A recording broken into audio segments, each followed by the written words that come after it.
There it is. Happy Friday, everybody. Surprise! We're on a Friday. I know this doesn't usually happen, but we so long ago that we're going to do this today, and we're going to be talking about establishing your identity. So this is going to be a fun one. Let's dive in. Practicing Polyamory, real-life perspectives from the imperfect people of polyamory. The mission of the Practicing Polyamory podcast is to provide a platform for all of the real-life, flawed humans that practice polyamory so that we might all learn from one another and grow as a community. Enjoy the show. All right, everybody. Welcome to this beautiful Friday morning here in San Diego, Friday afternoon in New York, where our guest is. But before we jump in and chat to our guest, I want to quickly remind everybody to please follow us on all our social medias. Everywhere that you can find us is going to be at Practicing Polya. And if you are listening on iTunes, Spotify, Stitcher, any of those podcast apps, please subscribe, leave a review. We're really looking for those reviews so we can show up higher on those search results and continue to provide this resource for our community. If you want to support the show, there's a really easy way that you can do it. You're already paying for your insurance. Why not work with a polyam insurance professional? That's this guy.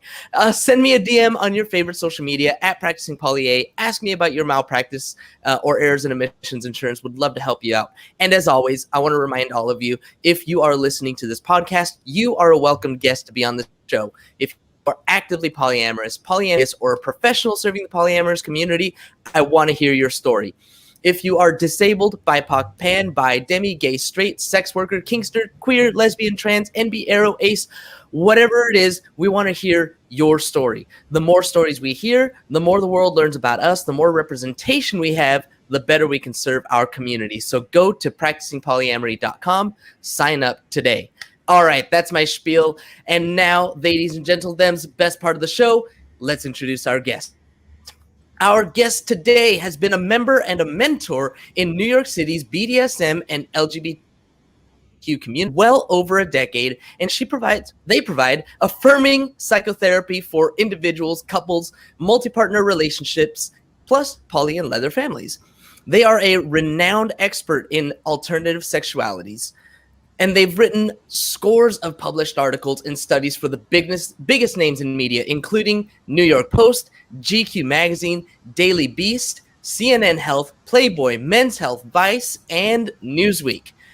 Now, as a white anti-racist therapist, they create space for conversations that cultivate positive racial and intersectional identities. They work with people across the spectrum of power role identification, gender expression, and sexual orientation, as well as those who are unsure of or evolving through identifications. So I'm super excited to dive into this topic of identity with our guest today. So without further ado, joining us today out of the Big Apple, welcome to the show, Dulcinea Pitagora.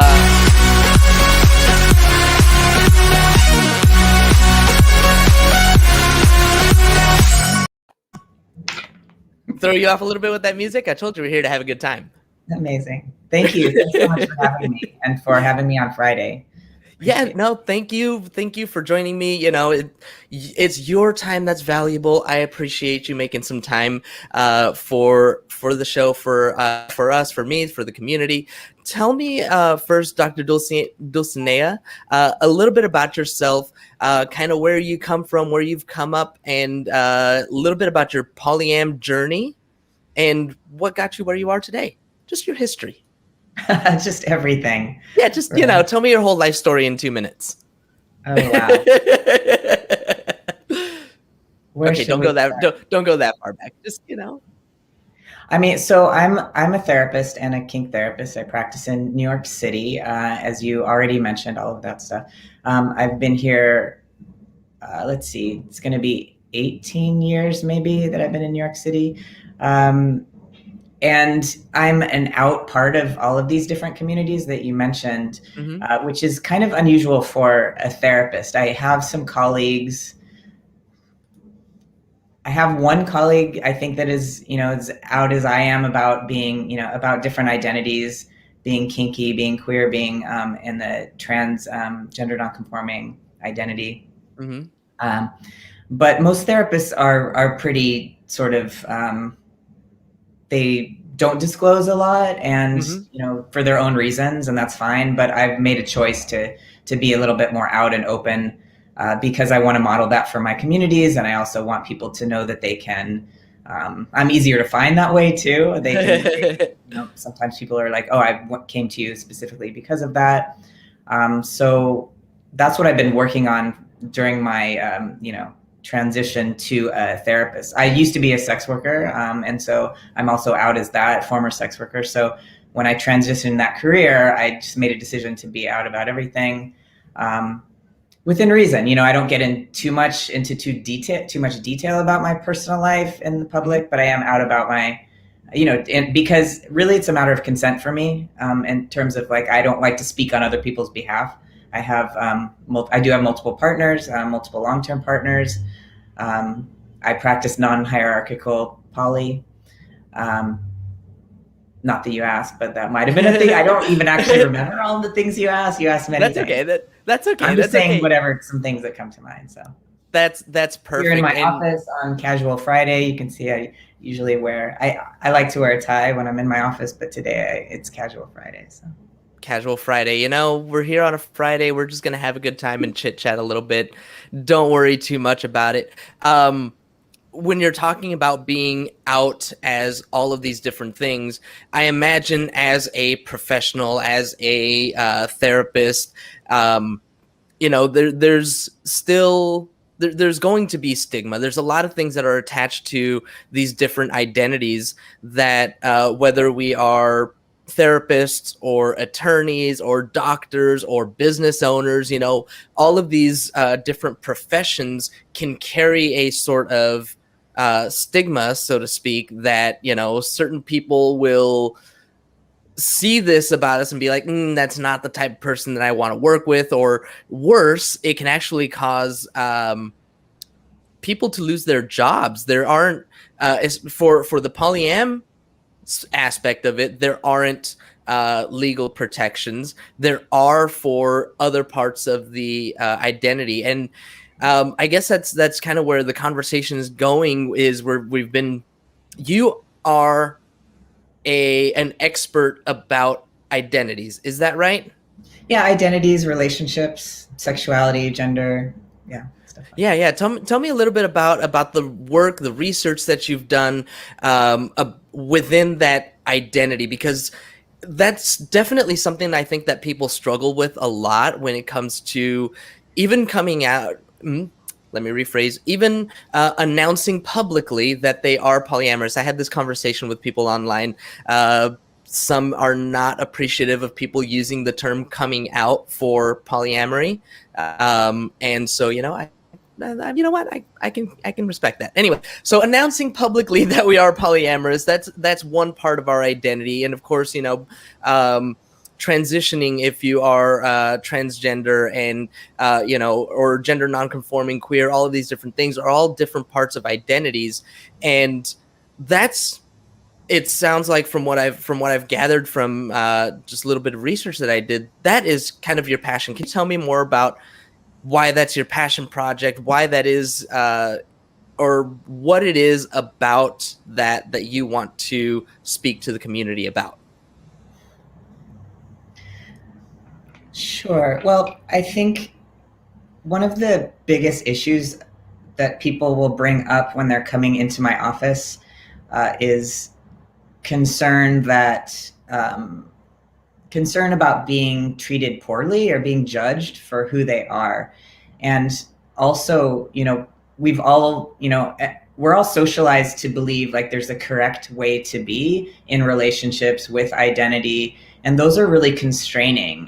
When we're little kids, we just absorb that. We don't know any better. Our brains are we're doing the best we can. And we're told through very explicitly, and then also just insidiously in messaging, all around us, that here's the appropriate or proper way to behave. And so then as we develop into adulthood and we realize oh, actually, I feel like I'm non-monogamous, like this feels right to me, or whatever the other identity, and for some people, it's not as much about identity, it's more about behavior or practice or whatever. But I really tend to think, a lot of it is about identity, because we're really constrained, and then as children, and then also as adults. So then coming into adulthood, there's kind of this inner conflict for a lot of people, and at least a lot of people that come to therapy with me, and also I think a lot of people that don't come to therapy, there's inner conflict. Because we're doing something that's kind of against the grain, against kind of the mainstream understanding of like what we feel like we're supposed, what we're told we're supposed to be in relationship, or what relationships are supposed to look like. So a lot of conversations are around, it's totally fine to do, like, as long as you're with your partners, and it's all, adults who are consenting to things, you get to do what they want with each other, right? And so they can have as many partners as they want. Maybe you can't marry as many people as you want right now. That could change in the future. I don't know. But, because there are legal restrictions. But in terms of other things, we get to decide what we want to do with other consenting partners. Absolutely, yes. And one of the things that you were talking about there was that you almost questioned whether it was an identity, and I agree with you that it absolutely is. And I one of the reasons why I say that is, for me, in my experience, I definitely grew up with monogamous parents, and monogamous everything all around me. It wasn't until about 5 or 6 years ago, probably around 6 years ago, that I actually heard the term polyamory and started even thinking in terms of non-monogamy at all. It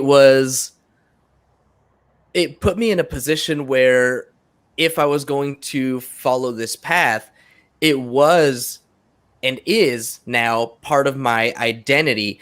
To me, it's not a sexual orientation, but it is part of my identity. It's part of what makes me, who I am. But, the thing about it is that it's not generally widely accepted in our society. And one of the comes to mind is the societal trauma, right? There's backlash when we come out as queer or gay, or any of these things, or even if we announce publicly again that we are polyamorous. Any of these things creates a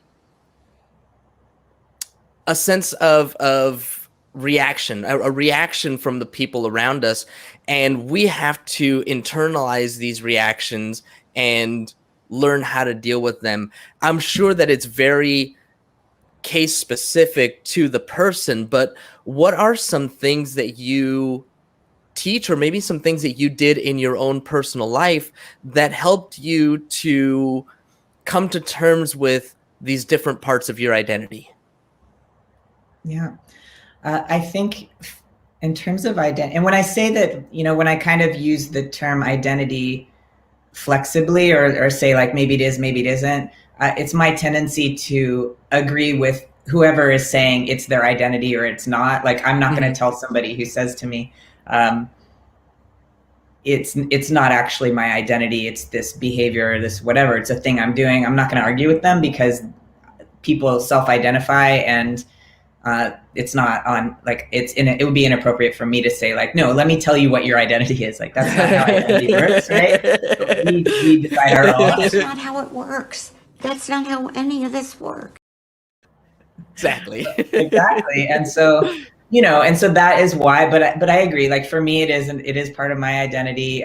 It feels, and when I say it's part of my identity, I say that because it feels like a core aspect of who I am, and who, the way that I need to live my life to its fullest expression, to my most comfort and like satisfaction, and the what makes me happy. And it's integral, like it's an important part of my life. So maybe for other people, they can take it or leave it, or it depends on the partner. Then maybe that's not part of their identity. Again, it's up to them. They tell me, and I agree, and that's fine. But then in terms of, how to grapple with, public backlash or societal, maybe not even public, but maybe just smaller circles like friends, family, like people that you went to school with, whatever, people you work with. What the number one thing, and this goes from me too, like the way that I handled that, and also what I say to clients is finding social support. And this really goes for any of those aspects of our identity that might not be the statistical norm. When I reference norms or normality, I like to think of it in terms of statistics, because that's the only one that like there's no such thing as like other normal. It's such a word that can mean anything, right? And so I usually think statistically norms. Bell curve, right? Sorry? I said bell curve, right? Yeah, exactly. And also, if you're not in that middle big part, it's fine. Like there's no like better or worse or anything. It's just like these are numbers, and it's just anyway. But so social support tends to be really important, and I rank that really high, along with because that's what helps us to realize like, oh, there are other people. We don't feel so isolated. There are other people doing similar things, like-minded people. And so we can see like, oh, those people are good people too. Like I must be okay, because we're taught that we're not okay if we're not doing like what the statistical norm, is doing in terms of behavior. But that's not true. Some people are, some people aren't, for all sorts of different reasons. But that's got nothing to do with like the actual behavior. So, finding other people to support or to talk to commiserate with, to just be open with, and to be validated by, is super important. Personally, I have always sought that out. I've never really fit into any one particular community, like in terms of mainstream identities, and it took me a long time to figure out what was going on. But early on, I gravitated towards the people that were like me in the different, like in the sex work communities and like the non-straight community. It took a long time.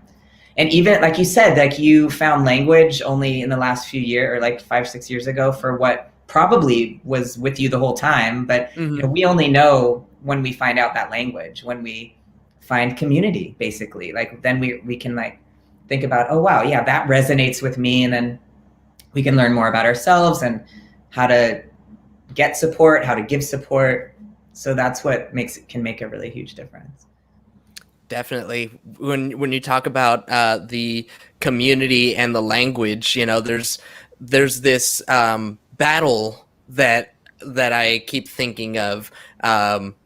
There's like one side of the coin that's like, don't label me, don't put labels on me. We don't want to label anything. And then there's the other side that's like, no. Actually, I'm pansexual, demisexual, sapiosexual, all these different, things, right? And all in polyamorous and queer and, bi, like I'm all of these things, and put like as many labels on me as I can, because I'm finding the language. And I think it's something that is, well, Thor said it best, right? Don't mind me, I'm a big Marvel nerd. But all words are made up, right? So we keep finding words to describe these different parts of ourselves. Like I didn't hear that word demisexual until probably 3 or 4 years ago. Compersion is a word that's not even in the dictionary yet, but that's very specific to the polyamorous or non-monogamous community. So we've got all of these words, and that's the thing that I kind of wanted to dive into. Like, how important is it? Maybe this is something that you could speak to from your own perspective and from your own experience, and not necessarily from anybody else. But how important is it to find those descriptors that you identify with? Well, so you're saying to say for myself, but my instinctual answer is to say like it really depends on the person how important it is. So for me, and also the thing about language is, I totally agree with you that it's like these are made up words. We agree it, as a society, like we're gonna all think of words in a specific way. But when I'm in therapy with people and also in my own life, I try to say like, I'm using this word and here's what I mean by that. I don't care what word it is, if it's like poly or if it's monogamy. I don't use that word a lot in my life, but with clients, who are monogamous, I'll say like, well, what is can you describe or define your monogamy for me? And like, that's something that like kind of blows their mind, because they're like, what do you mean? Like, we didn't know what monogamy is. I'm like, do we? What is it? And then they try to they'll define it. They're like, oh, this is really interesting, like what in practice it is. And so for myself, I try to do the same thing.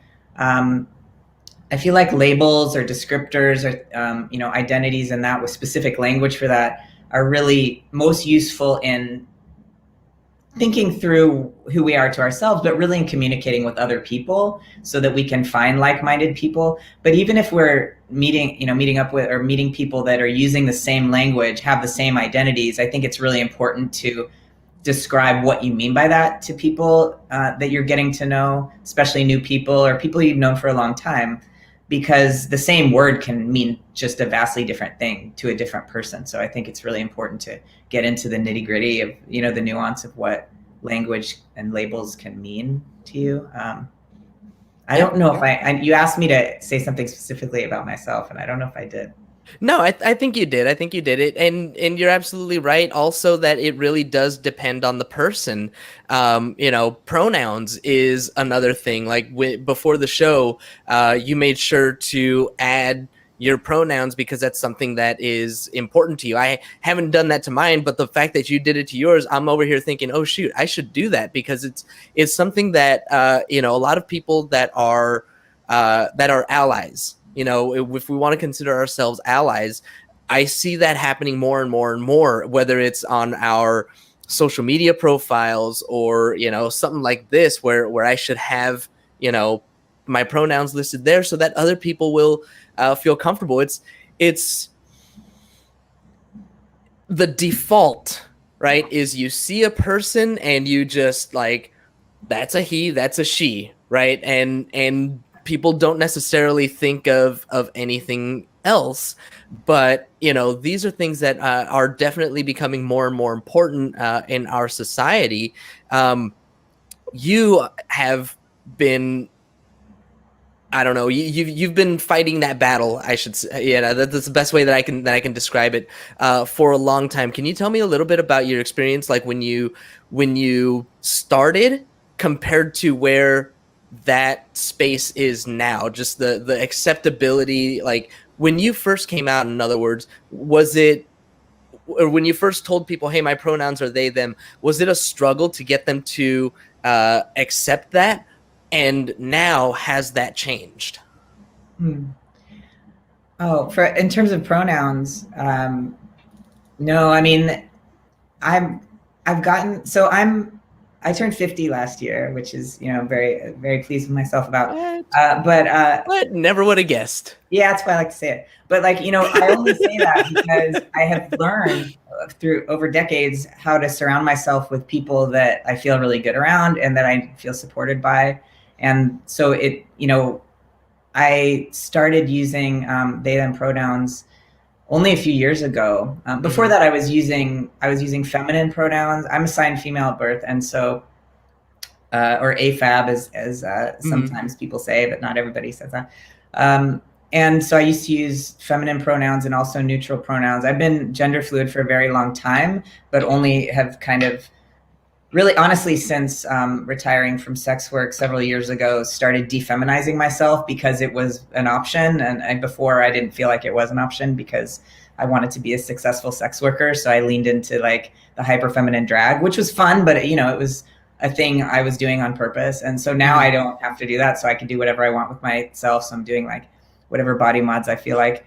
And so then, at that point, my journey, it was to be like, oh, now, like I'm definitely, it was actually after I got top surgery, I'm like, that I said, like, I would really like, now I'm using they, them pronouns. And I would tell people, I texted some people, like some people I just told and other people I didn't tell. And like some people were already doing it, which is interesting. Like sometimes people, pick things up. But it wasn't actually that difficult for me internally. Maybe it was because I was thinking like, there's all this kind of introspection, and there's like, Mm-hmm. sometimes there can be this question of like, am I being a burden to my friends and family by saying this? Like, they're going to have to do some extra thought. But the reality is like, people that care about you and love you want you to feel good. And so if they can do something, even if it's hard for them, and even if they make mistakes, typically they're willing to do the work. If they're not, then there's some work that needs to be done in that relationship. It's not about the pronouns, it's about something else. Right.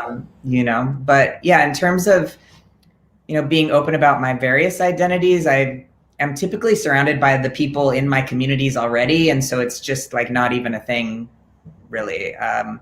Early on, I found myself gravitating toward specific groups of people, specific kinds of friends. And I didn't know that I was doing that, but I was intuitively doing the same thing. So it was just, now I do it very intentionally, where before it was kind of like hit or miss, and I wasn't sure what I was doing in my 20s.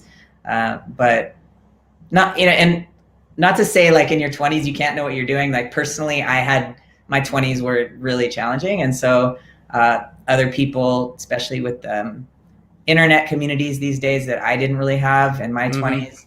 I was going to say that. That helps a lot, because then you get the language, you get community, and that people like can go have much more understanding early on than I did. Maybe I had there were peers in their 20s that were further along than I was, but whatever. We're all different. We're dealing with different stuff.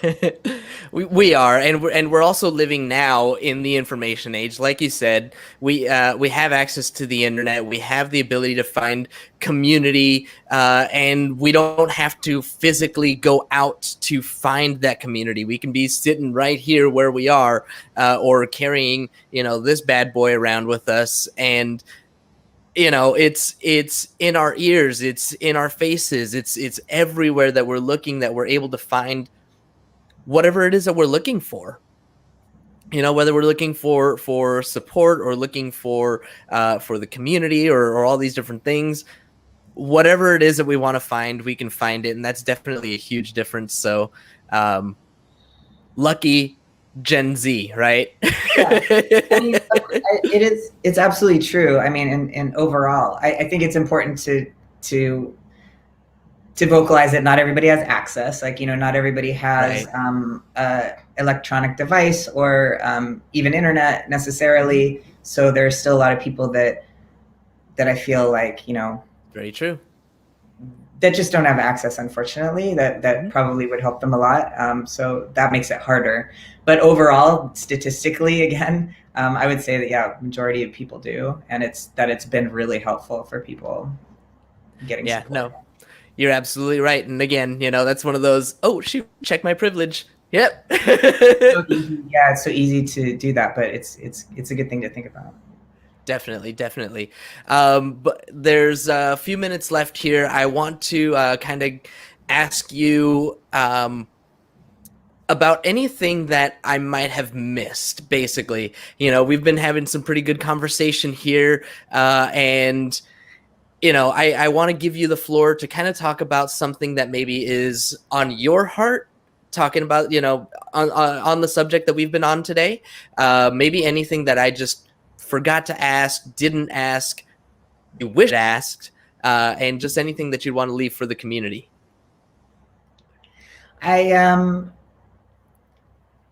We could talk for hours, obviously, about any of these topics and get into detail. But the thing that feels really important to me to say is that we get to create our own story, and we get to decide what our identities are and what our relationships are.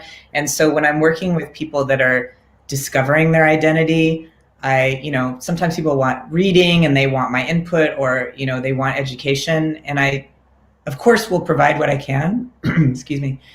But I always try to tell people, like, listen, take what works for you and throw out the rest, because just because someone is an expert or has published or written books, or is telling you what they think is best for you, really you get to decide what's best for you. Again, as long as everybody involved is on board, is consenting, ideally enthusiastically consenting, and you talk about it. Really, it's about figuring out what you want. And so, there are norms in any community, in small community, in the poly community, in the queer community. There end up being norms, and those can be constraining, and those can also be stigmatizing from within the community. Like if you have rigidity in terms of identity, even in the small communities. And so I like to just encourage people to really make it their own story and decide what they want it to look like, and not do it because your friends are doing it, because like people who have been doing this forever said, oh no, this is the right way to be poly. Do it the way you want to do it, Do it the way that you want to do it. Do it the way that feels right to you. And that goes back to one of my favorite, one of the closest, dearest things to my heart, which is authenticity. And, I would add a little caveat: do it the way that you want to do it, but also be ethical, right? Don't hurt people in the process, don't lie, cheat, or steal, etc. and so on. So just with that little added caveat for me. But cool. One last question, and then just a little blurb for you. Are there any resources, any favorite books or podcasts or anything like that, websites, whatever, where you feel people can get some good support and good information? Excuse me. This is a great podcast, obviously. So you're focusing specifically on poly, which is awesome. I don't listen to a lot of podcasts. I read some academic book. I really love, if I can plug a colleague of mine, Dr. Ellie or Elizabeth Sheff, Sheff. She has published a lot of books on, and you probably already know. I just love her writing. It's so accessible, and like the way that she talks about things, I think is really awesome. So that's the first person that comes to mind, honestly. Cool. Yeah. She was actually on the show a few weeks ago. So yeah, she's so great. She's awesome. All right. The last thing then, Dr. Dulcinea, I want to give you an opportunity. If somebody wanted to work with you, if somebody wanted to get help from you, connect with you, what's the best way that they can do that? Let's see. I can see that you have my website floating by. I can be contacted through there. Honestly, like I am full now. I'm not taking on any new clients. It's been extremely busy. In fact, I'm overbooked. So I supervise a team of really good therapists. But I do see people on a drop-in basis when I have cancellations or openings. So I can see people like that. I have a waiting list, unfortunately, right now. But if I have a drop-in, I can see people for that. Perfect. And that website, I'm just going to spell it out here for everybody. For the listening audience, it is DulcineaPitagora.com. Dulcinea Pitagora.com. And also, they can find you on Instagram at Kink Doctor. Anywhere else where they should follow? I'm on, I haven't been on social media a lot in the last year or so, but yeah, I have Instagram and Twitter and on Facebook, and I'll sometimes post articles and stuff like that. So I can be followed in those places for sure. Very cool. All righty. Well, thank you again for your time. I really do appreciate it. Yeah, really just this was really cool, really fun conversation on this special Friday podcast. It's really important. Thank you. All right, and thank you also, as always, to our live audience for tuning in today. As a reminder, when we're live, you get no commercial interruptions, but the same cannot be said for those podcast downloads. So if you want to avoid the commercial interruptions, be sure to subscribe on YouTube, Facebook, all this good stuff. So you can catch us Monday through Wednesday, or the special, Friday episodes that happen every once in a while, or just sign up for our Patreon where you'll get access to our commercial-free RSS feed, support the show.